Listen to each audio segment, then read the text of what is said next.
Guys, rupa-rupanya Indonesia bisa untuk mengguncang dunia dengan kekuatan ekonominya. Benarkah? Ayo sama-sama kita simak info ini. Jom. Hai guys, Assalamualaikum warahmatullahi wabarakatuh. Salam sejahtera kembali lagi di Tengkuruk Channel. Kepada kalian yang menonton video ini, semoga berada di dalam keadaan yang sehat dan semoga berada di dalam keadaan yang dirahmati serta diredoi oleh Allah SWT.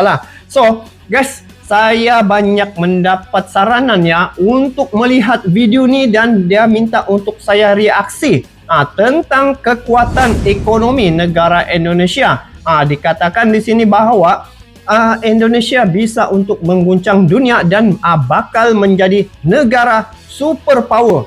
Saya tertarik dengan informasi ini. Jadi, ayo saya mau tahu apakah fakta-fakta tentang negara Indonesia yang dikatakan bisa untuk mengguncang dunia, guys. Jadi, mari sama-sama saya mau lihat dia punya fakta. Apapun sebelum saya lanjut, ini video saya tengok dari channel Behind Asia ya guys. Jadi dia punya tajuk Indonesia Ekonomi ya, The Manufacturing Super Power. Itu dia punya tajuk. Jadi ayo sama-sama kita lihat sebab apa saya suka juga pada fakta ini, karena Indonesia kan masuk dalam G20. Jadi kenapa Indonesia dipilih menjadi ketua ya untuk tahun ini yang akan diketuai oleh Presiden Jokowi. Jadi ayo sama-sama kita simak. Saya amat tertarik nih tentang ekonomi Indonesia nih, dan yang menariknya bagaimana ekonomi Indonesia ini bisa untuk mengguncang dunia. Ayo sama-sama kita simak video ini. Tetapi sebelum itu support juga channel Behind Asia nih dengan memberi like, komen, dan bagi yang belum subscribe dia punya channel boleh subscribe. Jadi ayo sama-sama kita simak fakta-fakta ini. Jom. Indonesia is taking over the world, and it's not why you think it is. You see, Indonesia has one particular commodity that they are extremely rich in, a component that is commonly known as nickel. Oh, nickel ya. A simple and basic element that has risen in popularity due to its use in the modern world. The modern world that we are talking about in this video, however, is not for the use of today, but rather for the coming decade. Untuk dekade yang akan datang is ya. one of the most important components in the production of batteries, especially those used in electric vehicles. Hence, the future of the entire nickel industry is about to be bright, since electric vehicles are slowly taking over and replacing traditional vehicles. By 2030, it is even predicted that global electric vehicle sales would top 145 million, and by 2040, electric vehicle sales would account for 54% of new car sales. Simply, or even as common as it is, electric cars will obviously be the future of the entire automotive industry. This means that nickel, which plays a massive role in enabling the industry, is going to be vastly in demand. Mendapat permintaan yang besar. A country known to be the world's richest destination of nickel reserves, nickel right terkaya di beside dunia. Australia. Wow. The two countries respectively have 21 million 20 juta metric ton. tons of nickel reserves, which accounts for over 43.6% of the total reserves in the entire world. Therefore, there are rightfully only a few countries that would, in the end, benefit from this massive shift. However, even though there are only a few select countries that hold nickel within them, there are also a few countries that are trying to take advantage of this opportunity, and Indonesia is doing everything it can to capture this emerging industry. One of the particular reasons why Indonesia is on track to become the global manufacturing hub for electric vehicle batteries is not because they have the largest source of nickel reserves, but if that were true, then the other countries who also possess nickel deposits would also become an electric vehicle manufacturing hub. But that's not the case. What Indonesia's government is doing is that it is positioning the entire country aggressively on the use of nickel finished goods. They have done one important thing to capture this entire electric vehicle industry. They banned the exportation of raw nickels. Starting in 2021, the production of electric vehicles slowed, and nickel prices moved up due to the introduction of the raw nickel ban. Larangannya. It sparked numerous debates among economists because, as cited by them, market intervention at this size would disturb the global nickel supplies and trigger trade conflicts. Hence, why there were a number of disputes submitted by many countries dapat tantangan ya ban oleh of banyak nickel negara. to Indonesia. For instance, the European Union has submitted a Pertikaian trade perdagangan. dispute to the World Trade Organization Pertubuhan on this perdagangan dunia. particular Oh. matter, citing that the restrictions done by Indonesian government were unfair. Oh. Furthermore, it also cited unrest in the local community since nickel products were already contributing massively to the local people. It was boosting export earnings to about $1 billion $1 billion annually, setiap which was tahun. enough to employ a few thousand people and allowed them to feed themselves and their families. Oh. The deterioration, of course, cost jobs for many of them. However, this is where things get interesting. Indonesia may have crushed its raw nickel export industry. It may have forked $1 billion or so in earnings and removed the jobs and livelihood in the local market. It may have also caused unrest in the international and local community. However, after all of these were criticized and known to be bad actions, Indonesia menang ya. won. Wow. You see, the months after Indonesia introduced these bans, it lured in a massive wave of foreign investments from US giant Tesla and Ford to South banyak Korean-based masuk ya. companies Hyundai and LG to multinational and bestsellers Japan-based brands known as Toyota and Nissan, and so much more. Maksudnya di sini apabila Indonesia stop itu nikel keluar negara ya, dia punya kesan mula-mula tu memang mendapat kecaman lah di peringkat dunia luar ataupun antarabangsa yang memerlukan nikel ni, sebab terkesan tidak ada pekerjaan-pekerjaan ya di luar negara tu kerana tidak ada bahan mentah tu. Tetapi dia punya dampak terhadap stop nikel tu akan menarik pelabur-pelabur asing untuk datang ke Indonesia, seperti yang disebutkan tadi tu, ada Toyota, ada banyak jenis pembuatan kereta tu masuk ke Indonesia untuk membuat pelaburan. Oh, itu teknik ya. Tengok ni, jenama multinasional yang paling laris berpangkalan di Jepun juga dikenali sebagai Toyota dan Nissan dan banyak lagi. Based brands known as Toyota and Nissan, and so much more. These companies left and right are squaring up and entering sedang merata dan memasuki Indonesia. Untuk apa? Sudah tentu untuk memproses ini, rasanya berkait rapat dengan pembuatan kereta listrik. Rasanya begitu ya. Kita dengar dulu. Indonesia for what? Because they need nickel to produce the next wave of vehicles. Betul. Toyota has announced a $1.8 billion investment in the entire electric vehicle industry in Indonesia. Taiwan's Foxconn has said that they are investing over $8 billion, whereas the South Korean consortium led by LG Energy Solutions aims to invest over $9 billion.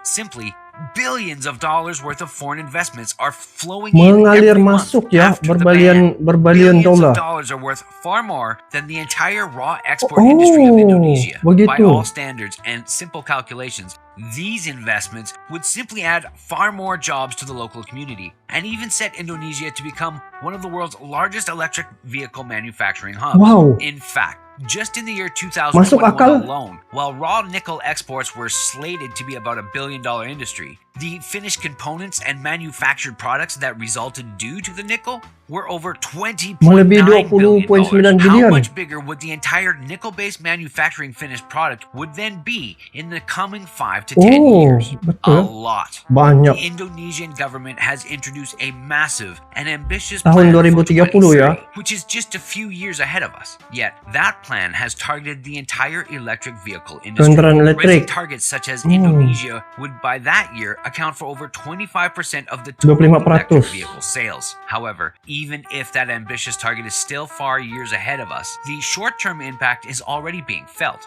By Sudah dirasa ya. 2024, it is even expected that Nilai Indonesia would ekspor record its tertingginya. highest export value ever at $300 billion, in part driven by the downstream effect of nickel-related berkaitan products. nikel. This even brought in many plans by the government, since the entire Indonesian country is extremely rich in natural resources. They are now aiming to replicate the success of banning raw nickel products for a nikel particular mentah. and specific industry. The current leader of Indonesia, Joko Widodo, has cited that they will stop the exports of raw copper, Tembaga, bauxite, and tin to boksit, encourage dan foreign timah. investments and help the country jump up the value chain in resource processing. But then again, these might spark a lot of controversies worldwide. After all, it may either cause a trade conflict between Indonesia and other major countries, or even cause other nations to join against Indonesia's unfair trade practices. Nevertheless, what the outcome would be for other products is out of our hands. But what we can see in this entire nickel industry of Indonesia has gone from a small industry to enabling Indonesia to become a worldwide leader. There are, of course, also challenges in this entire debacle. Indonesia, while it is a rich country filled with natural resources and possibilities, the country still lacks one important factor, human capital. This is the most important factor in the entire electric vehicle space, because manufacturing, especially a high-value product, is extremely difficult and we require a ton of highly skilled people. For Indonesia to receive billions of dollars of investments, it means that they would also need thousands to even hundreds of thousands of highly skilled people to cater to these investments. Otherwise, it would do no good for both the investor and Indonesia. Hence, why Indonesia meningkatkan pelaburannya di seluruh ruang ke juruterang. Betul. Of the whole country. If not, its foreign investments would rather be limited to how many engineers it can produce, or even it may force some companies to use their own employees from, say, China to South Korea or Japan to send in their own workers. But of course, these are just challenges, and they can also be argued. Further, there are a ton of people in Indonesia, and when we mean a ton, we mean hundreds of millions of people. Reskilling is difficult, but the country's fertility rate is consistently going upward and is expected to grow a lot more in the future. By 2030, we may expect that Indonesia will be able to produce sufficient engineering graduates to cater to these investments that they are trying to lure in. By 2040, it would likewise be able to produce a lot more. But anyway, these are just some of the points of the entire Indonesian electric vehicle and nickel industry. They can go a long way, and some more challenges are still posing for the entire country, and probably more opportunities that we may have missed out on in this video. Do let us know, however, what you think are the challenges of this entire space, and if there are more opportunities out there. Paham. So guys, nampaknya di sini jelas ya bahwa satu kekuatan untuk negara Indonesia ni apabila mempunyai sumber daya alam, khususnya pada nikel ni, dia amat memberi dampak yang besar terhadap dunia ya. Apabila dia stopkan ini nikel, maka dunia-dunia seperti Uni Eropa yang memerlukan nikel ni ya, bahan mentah ini tidak diekspor, mengakibatkan pengeluaran ataupun produksi untuk negara tersebut tidak dapat dijalankan dengan sempurna, dan pekerja-pekerja di pabrik-pabrik luar negara itu akan kehilangan kerja. Maka itu yang akan terkesan pada negara-negara yang memerlukan nikel ini. Jadi artinya di sini kekuatan ekonomi Indonesia ini baru satu faktor ya, yaitu nikel. Dan apabila Indonesia menghentikan ekspor nikel ni, banyak negara-negara asing masuk ke negara Indonesia untuk membuat pelaburan ya. Dan menurut video ni, apabila mereka masuk membuat pelaburan, maka nilai ekonomi negara Indonesia itu meningkat ya. Maksudnya dari segi penambahan pendapatan negara itu lebih meningkat ya, berganda-ganda. Sebab kalau dijual itu nikel, bahan mentah itu yang belum diproses itu kan guys, itu masih harga yang murah. Tetapi apabila di Indonesia itu sendiri yang memproduksikannya, memproses di negara Indonesia itu sendiri, maka nilainya akan bertambah tinggi ya. Dan peluang pekerjaan pada negara Indonesia itu cukup banyak. Apabila Indonesia stop nikel, kesan ataupun dampak terhadap negara Indonesia itu amat positif. Dan cabarannya adalah apabila ramai pelabur masuk ke negara Indonesia, kemahiran ataupun orang-orang yang berkemahiran itu dikhawatiri tidak mencukupi untuk bagaimana untuk dari segi teknologi nikel nih kan, mungkin kekurangan. Dan satu jalan untuk negara Indonesia bagaimana supaya dia synchronize, perlu menghantar ataupun memperbanyakkan lagi golongan-golongan intelektual ataupun golongan-golongan yang berpendidikan dari segi macam kejuruteraan, contohnya khas untuk nikel ni perlu ditambah. Kalau tidak, walaupun pelabur banyak masuk, tetapi hasil productivity itu untuk pemprosesan itu mungkin kurang berkembang, dia akan mendapat kesan yang negatif. Tetapi satu jalan, Indonesia perlu menambah dia punya jurutra-jurutra, sebab kalau tidak begitu syarikat-syarikat dari luar negara tu yang akan membawa masuk ke negara Indonesia pekerja-pekerja dari negara tersebut. Jadi peluang untuk rakyat Indonesia akan terhad di situ. Jadi itu satu perkara yang harus di-highlight lah. Jadi bagi saya info ini amat menarik dan pantas saja dikatakan Indonesia ini bisa untuk mengguncang dunia disebabkan ini. Bila saya perhati dan menghayati apa yang dikatakan tadi, memang benarlah. Karena itu baru satu sumber daya alamnya, yaitu nikel. Belum lagi emas, tembaga, boksit dan lain-lain.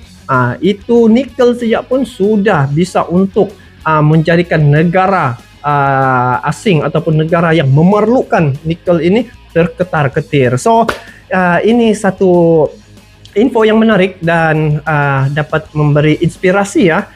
Dan saya kira Indonesia memang banyak terdapat sumber daya alam pada negara Indonesia, dan ini salah satu faktor yang menjadikan ekonomi negara Indonesia tu semakin hari semakin meningkat, dan pantas saja Indonesia masuk dalam G20 itu. Jadi guys, apa pandangan kalian terkait dengan perkara ini? Kalian boleh komen di bawah ya. So semoga negara Indonesia terus maju ke hadapan dan terus sukses dalam apa jua bidang yang diceburi, dan semoga negara Indonesia menjadi sebuah negara yang akan menjadi contoh ya kepada negara-negara lain. So sampai jumpa lagi, kita bertemu lagi di video akan datang. Assalamualaikum warahmatullahi wabarakatuh.